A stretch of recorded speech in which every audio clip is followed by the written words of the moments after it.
Әлемдегі ең бірінші кәмпит қайда пайда болғанын әлі ешкім білмейді. Біреу Индияда десе, басқалары Египетте шыққан деп жатады. Ал қазір миллион түрлі тәттілер бар. Мысалы, мына лапшаны мармелад десем сенесіздер ма? Бірақ абайлаңыздар, кейбір тәттілер бізді сразу өлтіріп немесе инвалид қылып қоюы да мүмкін. Даже скандал болып сатылымнан алынып тастағандары да қаншама. Сәлем сіздермен Диана Кю. Бүгінгі ролик именно тәттіні жақсы көретіндерге қатты әсер етейін деп тұр. Өйткені планета бойынша әртүрлі сұмдық аурулар шақыратын және жиіркенішті тәттілер жайлы айтатын боламын.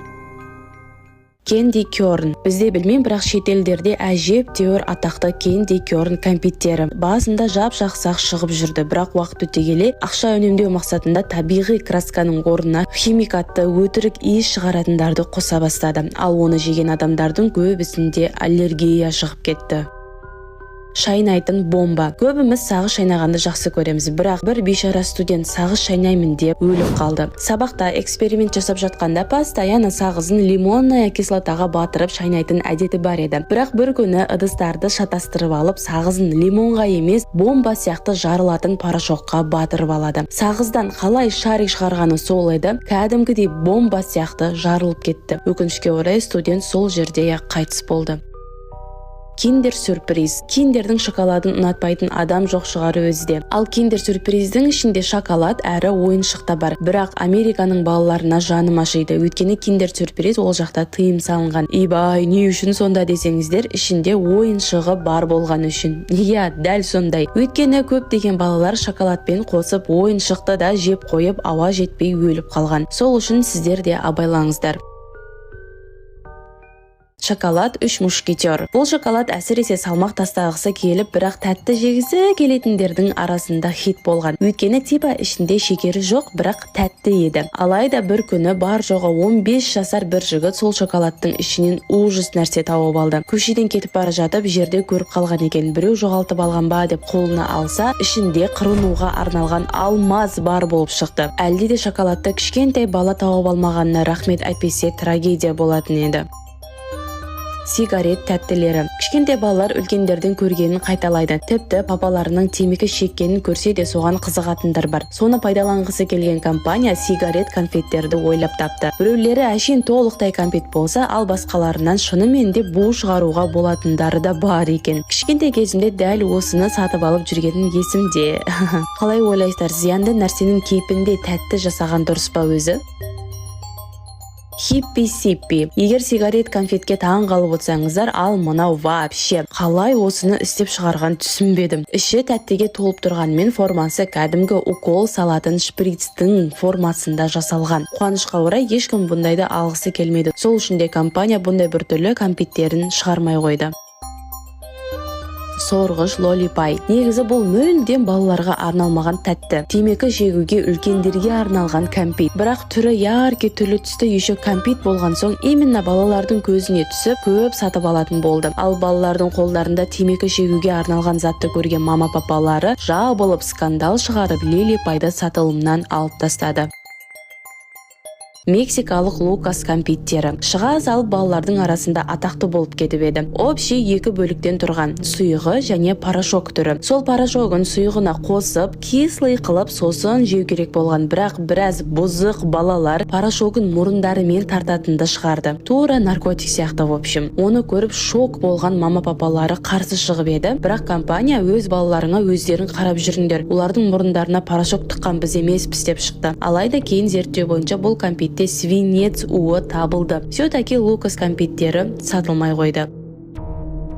Toxic waste. Негізі кәмпиттің атының өзі айтып тұр, оның қандай зиян екенін. Toxic waste қазақша зиянды қоспалар дегенге келеді. Адамдар абайласын деп тіпті сыртының өзіне сары қара етіп знактар жасап қойған. Соған қарамай қаншама адамдар просто қызығып сатып алып жеп жүрді. Типа челлендж ретінде. Мысалы мен де уағында кислый конфеталарға обзор жасағанымдай. Арадан көп уақыт өтпей кәмпиттерде шынымен де свинец удың слишком көп екені анықталды. Тегін тәттілер. Испанияда көп жылдар бойы жаңа жылдан алдын көшеде осылай балаларға тегін кәмпит лақтыратын традициялары болған екен. Бірақ бір трагедиядан соң ешқашан олай жасамайтындай болды. Алайда бұл жерде кінәлі кәмпит емес еді. Беріліп жатқан тегін конфетті аламын деп бір жігіт каретаның дәу баллонының астына түсіп кеткен. Одан бөлек қаншама балалар таласы бір-бірін аямай ұрған. Содан кейін 2013 жылдан бастап ешқашан бұлай тегін кәмпит таратпайтын болды. Roadkill мармеладтары. Мармелад шығаратын Америкадағы Gummy компаниясы уағында әжептәуір атақты болған. Бір күні оларға типа күшті идея келеді. Солай Roadkill мармеладтары пайда бола салысымен адамдар сразу оған қарсы шықты. Өйткені мармеладтағы жануарлардың формасы машинаның астында мыжылып өліп қалған жануарлардың кейпінде еді. Адамдар тіпті митингке де шыққан. Солай бұл мармеладтар қалай шықты, солай жоқ болып кетті. Пиво конфеттері. Егер сигареттің кейпіндегі конфеттерге бәрі қарсы шықса, ал пивоның дәмімен жасалынғандарын бәрі ұнатып қалды. Даже ең күшті ойлап табылған продукт ретінде награда алған екен. Алкогольсіз, бірақ дәмі пивоға ұқсайды. Балаларды білмеймін, бірақ именно үлкендерге қатты ұнады. Одан бөлек шампанскийдің дәмін шығарып тұратыны да бар. Маймылдардың мұрынпоғы. Мойындаңыздаршы, бәріңіз мұрынпоқтарыңызды бір рет болсын жеп көрдіңіздер ғой, бірақ өсе келе барлығына жиіркенішті болып қалады. Бірақ япондықтар үшін емес. Япония жайлы видеома қалай бұл ақпаратты қоспағама, магазиндерінде маймылдың мұрынпоғының формасындағы кәмпиттер сатылады. Аты Gorilla Burgers, қазақшасы горилланың мұрынпоқтары дегенді білдіреді. Одан бөлек панданыкі де бар. Чотам, кім жеп көретін еді? Бенбузлет конфеттері. Ойын ойнағысы келетіндер үшін зор бұл. Қазір бұндайлар атақты болып кеткені сонша, любой жерден әр түрлісін табуға болады. Бірақ алғашқы болып осы бенбузлет конфеттері шыққан. Рулетканы айналдырып жіберестерді стрелка көрсеткен конфетті жеу керек болады. Енді осы жерде ең қызығы, ол конфет тәтті болуы да мүмкін, или болмаса біреудің құсқаны, нәскидің сасығы, айнып кеткен жұмыртқа деген сияқты дәмдермен де болуы мүмкін. Сыртынан мүлдем қайсы қандай екен ажырата алмайсыздар. В общем, удачаңызға байланысты ғой. Лобстер конфет. Лобстер негізі әжептәуір қымбат тұрады. Почти тек байлар жейтін тамақ. Сол үшін де лобстердің дәмімен конфет пайда болған. Конфетті почти барлығы сатып ала алады ғой, дұрыс па? Бірақ оның дәмі көбісіне ұнамады. Ну, конечно, мен мысалы палаудың дәмімен конфетті жемейтін едім. Сол сияқты ғой. Жәндіктері бар сорғыштар. Калифорнияда ішінде ойыншық емес, кәдімгі тірі болған жәндіктері бар конфеттер шықты. Біз көріп айбый деп тұрғанымызбен оларда әжептәуір атақты болған, әсіресе Хэллоуин мерекесінде. Кейбіреулерінің шыдамы жетпей сындырып ішіндегісін жеп алады. Фөй! Ине табылған шоколад. 2015 жылы Америкадағы бір отбасы баласына шоколад сатып алады. Алайда ішінен кәдімгі ине шықты. Негізі қазірде ішінде инесі бар тәттілерді әсіресе көшеден көп тауып алуға болады. Танымайтын біреу тәтті берсе алмаңыздар, абайлаңыздар, не бір тентек адамдар бар. Ал басқа бір қыз уже шоколадты тістеген соң ішінен дәрі тауып алды. Әлде де жеп қоймай дер кезінде байқап қалыпты. Қандай дәрі екені белгісіз, бірақ оны жегенінде точно ештеңе болмайды деп айта алмайтын едім. Міне одан да басқа оқиға. Бір балаға көшеден танымайтын біреу шоколад беріп кетеді. Оны ашып тістейін дегені солайды, ішінен темір шықты. Мейлі ондай адамдардың точно миында ауытқулары бар. Бірақ қалай соны байқатпай тығып қояды? Шеге тыққандары да бар ғой еще. Мә, құрсын. Унитаз тәтті. Адамның қиялында шек жоқ қой. Туалеттің кейпіндегі тәтті. Унитаздың ішінде тәтті порошок барда, ал қасында унитаздың щеткасының, яғни вантустың формасындағы чупа-чупс сорғыш тұр. Сонда унитазға батырып жеу керек болады. Кім сатып алатын еді? Бірақ порошогының зияндығы сонша тіпті тілді ойып жібереді екен. Smarties. Жаным, бұл конфеттердің дым зияны да жоқ еді ше. Қаншама Америкадағы миы жоқ сатып алған балалар оны майдалап, ұнтақ қылып, мұрындарымен тартқан екен. Конечно, содан кейін олардың өкпелерінің быт-шыты шығады. Солай дым да зияны жоқ конфеттер сатылымнан алынып тасталынды.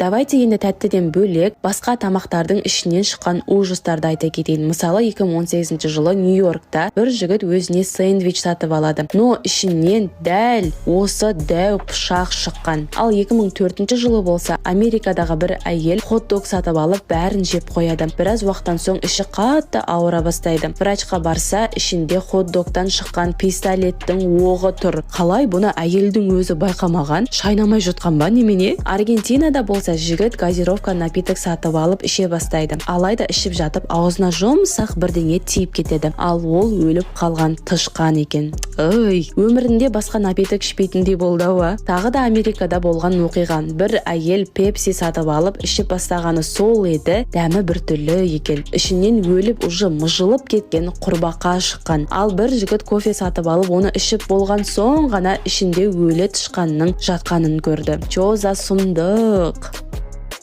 Осы видеом сіздерге ескерту болсын. Любой нәрсені жейтін кезде абайлаңыздар. Әсіресе магазинде тұрған заттар. Көбісінде зиянды свинец сияқты улар көп болады. Так что магазиннен әрдеңелер сатып алып көп жеулеріңізді тоқтатыңыздар. Ал бүгінгі ролик сіздерге ұнады деген дәу үміттемін. Лайк басып, комментарий жазып, каналға тіркеліп алуды ұмытпаңыздар. Ал сіздермен болған Диана Q. Келесі роликте кездескенше.